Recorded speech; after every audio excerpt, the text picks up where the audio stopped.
ঈশ্বরকে ধন্যবাদ দিই। আসুন আজকের ঈশ্বর বাক্য শুনি। প্রথম পিতর ৫ অধ্যায় ৭ পদ। তোমার সমস্ত ভাবনার ভার তাহার উপরে ফেলিয়া দাও, কেননা তিনি তোমার জন্য চিন্তা করেন। ঈশ্বর তার বাক্যে আমাদের প্রত্যেককে আশীর্বাদ যুক্ত করুন। আমেন। স্বর্গের পিতা, দয়াময় ঈশ্বর, তোমাকে ধন্যবাদ দিই। আজকে এই সুন্দর দিন দিয়েছো পিতা। এই সুন্দর দিনে আমাদের সমস্ত চিন্তা ভাবনার ভার তোমার হস্তে দিই। তুমি পরিচালনা করো প্রভু, এবং পরিবারের সকল সদস্যদেরকে প্রভু তুমি সুস্থ সবল রাখো, সুরক্ষিত রাখো, এবং বৃদ্ধিতে তুমি আশীর্বাদ দান করো যিশু নামেতে প্রভু। প্রভু, এই সময় তোমার যে বাক্য পাঠ করার সুযোগ করে দিয়েছো, সে বাক্যের মধ্য দিয়ে পিতা তুমি আমাদের জীবনে কথা বলো, সঙ্গে থাকো। প্রার্থনা প্রভু যিশু নামে চাই। আমেন। জয় যিশু, জয় যিশু। আজকে আমরা দেখি আমাদের পিতা ঈশ্বর, তিনি আমাদেরকে বলেন যে তোমার সমস্ত ভাবনার ভার, আমাদের সমস্ত চিন্তার ভার আমরা সদাপ্রভুর কাছে আমরা যেন দিই, এবং সেই প্রভু তিনি আমাদের জন্য চিন্তা করবে। তাই আমাদের সমস্ত চিন্তাগুলো আমরা, পিতা ঈশ্বর বলছেন যেন আমাদের সমস্ত চিন্তা, যা কিছু ভাবনা আছে, আমরা প্রার্থনার মধ্য দিয়ে, আমরা কথা বলার মধ্য দিয়ে পিতা ঈশ্বরকে আমরা জানাই। এবং বলছে যে আমাদের যে ভয় ভীতি যা কিছু আছে, তার থেকেও যেন আমাদের বিশ্বাস বড় হয়, অর্থাৎ সদা প্রভুকে যেন আমরা বেশি বিশ্বাস করি, এইটা যেন সব থেকে বড় হয় ভয়ের থেকেও। পিতা ঈশ্বর এখানে আমাদের বলতে চান, কারণ পিতা ঈশ্বর তিনি চান যে তিনি আমাদের সাহায্য করতে, আমাদেরকে জীবনের সমস্ত ভার নিতে পিতা ঈশ্বর তিনি চান। এবং সেই পিতা ঈশ্বর তিনি বলেন যে রাজা দাউদের সময় রাজা দাউদ বিভিন্ন সমস্যা এবং বিপদের মধ্যে পড়েছিল। প্রথম শমূয়েল ৩০ অধ্যায় ৬ পদ যদি আমরা পাঠ করি, সেখানে সেই রাজা দাউদ বিভিন্ন সমস্যার মধ্যে পড়ার কারণে সে অনেকটা নিজেকে দুর্বল ভাবছিল। কিন্তু সে চিন্তা করলো, যদি সে নিজেকে দুর্বল ভাবে আরো সে সমস্যার পরিস্থিতির সম্মুখীন হবে।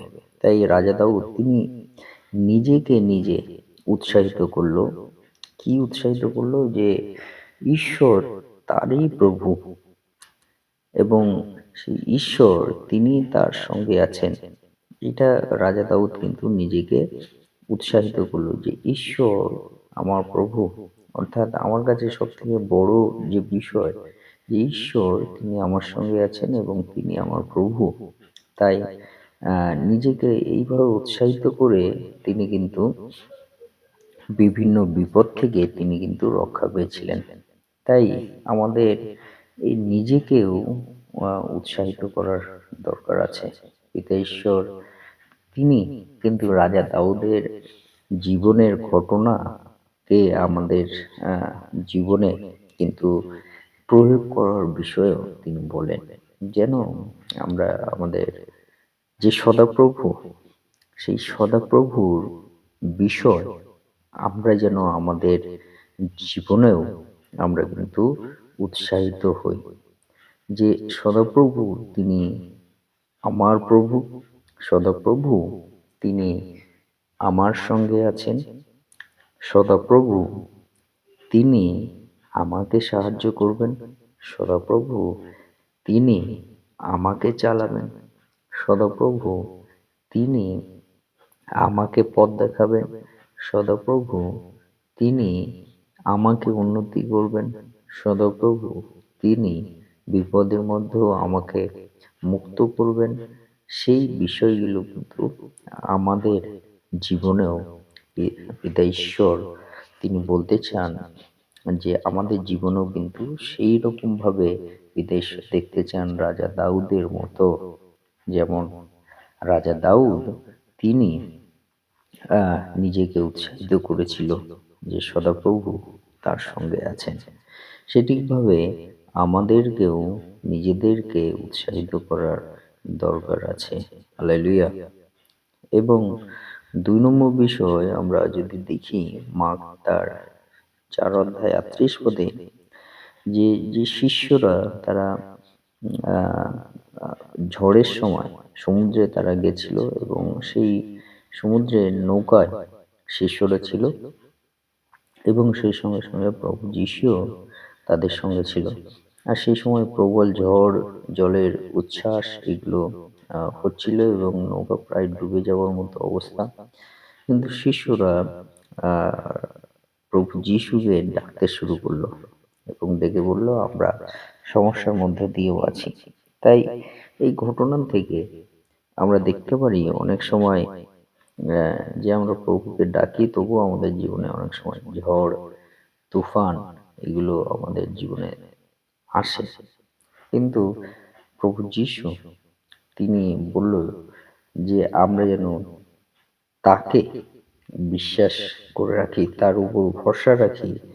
তিনি আমাদের ঝড় ও তুফান থেকে আমাদেরকে রক্ষা করবেন। সে বিষয়ে পিতা ঈশ্বর তিনি আমাদের বলতে চান। হালেলুয়া! তাই আমাদেরও একটি বিষয় মনে রাখা দরকার যে আমাদের সঙ্গে সদাপ্রভু তিনি আছেন। তিনি আমাদেরকেও আ কিন্তু তিনি রক্ষা করতে চান। আমাদেরকেও তিনি দেখতে চান যে আমরা কতটা সদাপ্রভুর উপর বিশ্বাস ধরে রাখতে পারি। আর সেই বিষয় কিন্তু পিতা ঈশ্বর তিনি দেখতে চান এবং সেই বিশ্বাসের মধ্য দিয়ে তিনি আমাদেরকে কিন্তু উদ্ধার করতে চান। এবং ৩ নম্বর বিষয় একটি বিষয় বলতে চাই যে সদাপ্রভু বলেন যে আ যারা প্রকৃত মেষপালক নয় তারা কিন্তু মেষদের কখনো যত্ন সঠিকভাবে নিতে পারে না। যোহন ১০ অধ্যায় ১৩ পদ যদি আমরা দেখি প্রভু যিশু বলছেন যারা প্রকৃত মেষপালক নয় তারা কিন্তু কখনো মেষদের সঠিকভাবে আ যত্ন নিতে পারে না। কিন্তু যে প্রকৃত মেষপালক সে কিন্তু মেষদের যত্ন নেয়। তাই সদাপ্রভু তিনি বলছেন তোমার সমস্ত ভাবনার ভার আ আমার উপর তুলিয়া দাও।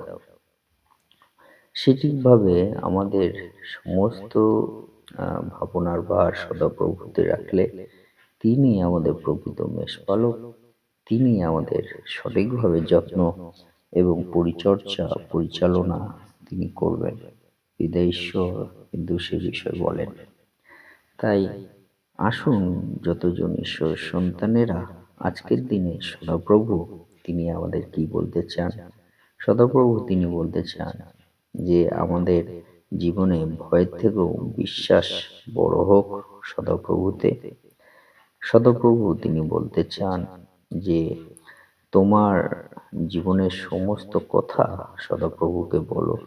সদাপ্রভু তিনি বলতে চান নিজেকে উৎসাহিত করো যেন ঈশ্বর তিনি আপনার সঙ্গে আছেন। সদাপ্রভু বলতে চান আপনার ঝড় ঝঞ্ঝা জীবনের মধ্যেও সদাপ্রভু আপনার সঙ্গে আছেন এবং সদাপ্রভু তিনি বলতে চান যে তিনি প্রকৃত মেষপালক, তিনি আপনাকে সঠিকভাবে যত্ন এবং পরিচর্যা করবেন। আমেন। তাই আসুন আমরা সেই সদাপ্রভুতে আমরা বিশ্বাস করি, তার চরণতলে আমাদের জীবন রাখি। জয় যিশু, জয় যিশু।